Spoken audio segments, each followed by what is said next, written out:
Les enjeux budgétaires ont émaillé le dernier conseil communautaire de la Casques. On en parle en détail avec Guillaume Dumonteil.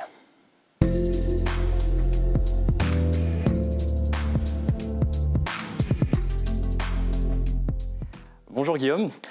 Alors quels sont les dossiers qui ont été abordés par les élus ? Alors Tristan, cette saison, en mars, au niveau politique, c'est la saison des budgets. Interrogation légitime des contribuables du territoire, est-ce que les impôts vont augmenter ? Dès le début de la réunion, le président de la communauté d'agglomération Sarreguemines-Confluence a indiqué le choix que les élus ont décidé de faire en 2025. Au taux d'imposition en 2025. Donc est-ce que ça veut dire que les impôts de la Casques et des habitants de la Casques ne vont pas augmenter cette année, Guillaume ? Alors, donc, il a dit que les taux ne seraient pas touchés, mais les impôts vont quand même augmenter. Mais ce n'est pas du ressort de la Casques, mais de celui de l'État. Le gouvernement a en effet décidé de revaloriser les bases fiscales de 1,7% cette année, ce qui entraîne donc automatiquement une hausse des impôts. Cette hausse de 1,7% augmente en parallèle de l'inflation, la fameuse hausse des prix à la consommation.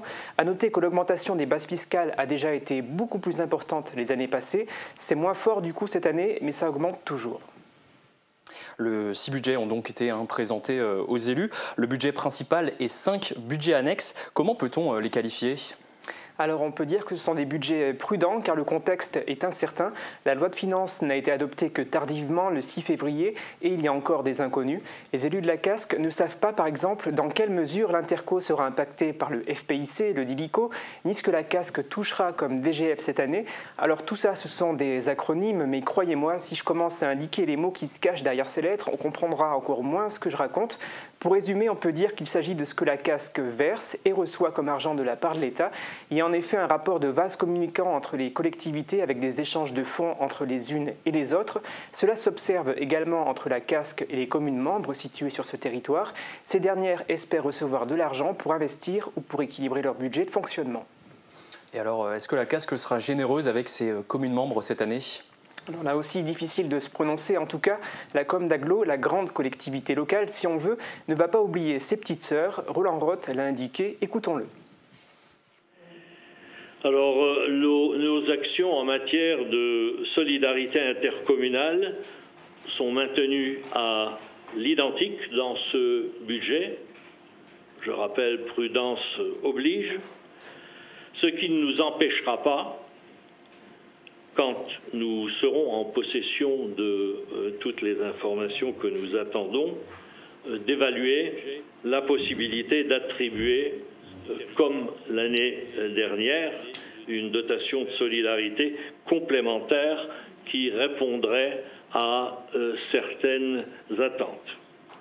Je l'ai évoqué et je l'ai proposé en conférence des vice-présidents et je m'y engage, même si je ne pourrais probablement pas vous proposer un montant aussi conséquent.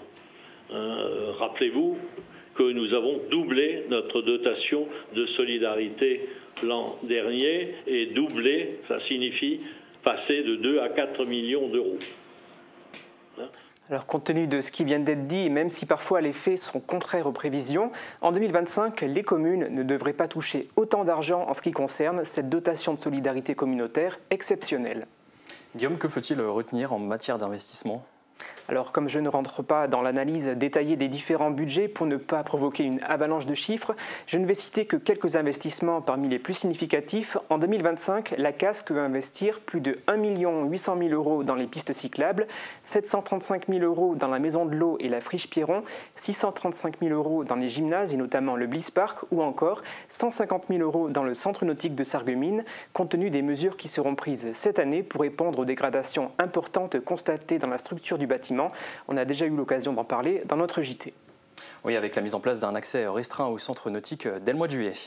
Et ouais, je le rappelle, à partir de cette date, seul le bassin sportif le plus récemment créé sera utilisable par les nageurs. Une réflexion est en cours aussi pour savoir si en été, les bassins extérieurs pourront aussi être ouverts au public. En raison du dysfonctionnement et du fonctionnement restreint de la structure, les élus communautaires ont décidé de modifier la grille tarifaire. Les abonnements annuels et les tickets comités d'entreprise sont supprimés. Les abonnements trimestriels et mensuels vont progressivement disparaître et des dates de validité au 30 juin 2025 vont être instaurées pour l'ensemble des produits 10 entrées piscine, mais également pour les abonnements en heure de l'espace détente. La situation de la piscine est réellement problématique. La sécurité des usagers serait en jeu, ce qui explique cette décision de diviser par 2 la surface en eau utilisée.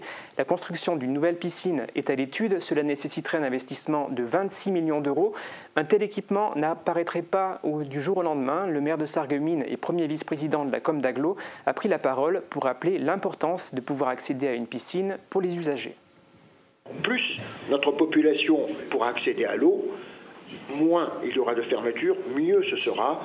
C'est quelque chose qui nous semble essentiel, un service essentiel pour tout le territoire, et il est essentiel que le maximum soit fait en ce sens.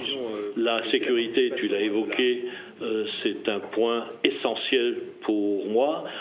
Aucune raison aujourd'hui ne serait valable pour mettre en danger la vie des usagers. Il vaut mieux aller construire ailleurs.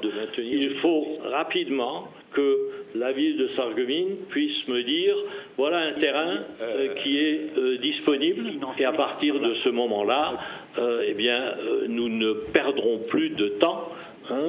Il faut s'engager rapidement dans une nouvelle construction. C'est comme ça que je vois les choses. Autrement, en matière d'investissement, pour pallier à un manque non pas d'eau mais de blouse blanche, un conseiller communautaire de Sarralbe a pris la parole.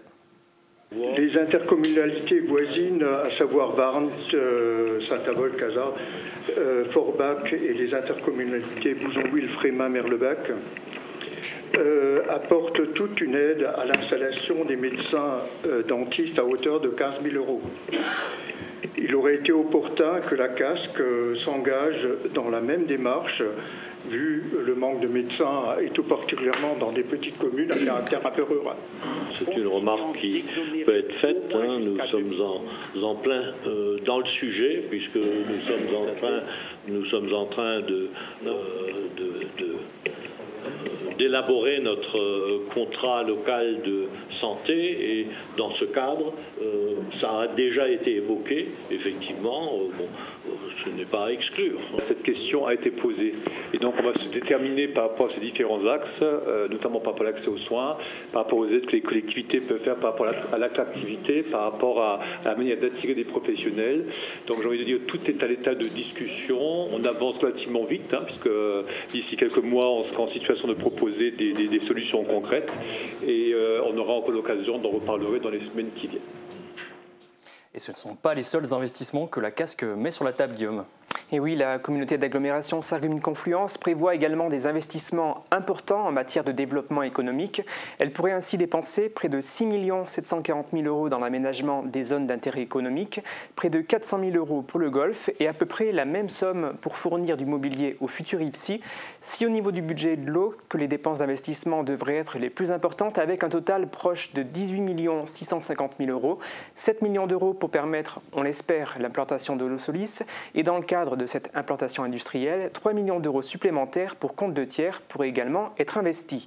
Quelques derniers chiffres pour terminer. En matière d'investissement, toujours, mais au niveau de l'assainissement, la CASC va investir 3 millions d'euros pour des travaux sur les réseaux de collecte, 2 600 000 € pour la modernisation des lagunes et des stations d'épuration, ou encore, en matière de mobilité, cette fois-ci, la CASC entend dépenser 3 240 000 € dans le cadre du renouvellement de sa flotte de bus GNC. Et GNC, Tristan, qu'est-ce que ça signifie ? Alors là, Guillaume, tu me poses une colle. Alors GNC, ça veut dire gaz naturel comprimé. Merci Google. Quand j'égrène comme ça les investissements et les millions d'euros dépensés, on pourrait se dire, mais d'où vient cet argent que la CASC mobilise ? Alors pour financer toutes ces dépenses, autant en matière de fonctionnement qu'en matière d'investissement, la CASC a le même niveau de recettes engrangées de l'autre côté. Donc de l'argent récolté par le biais de taxes, d'emprunts, de subventions, de dotations ou de participations.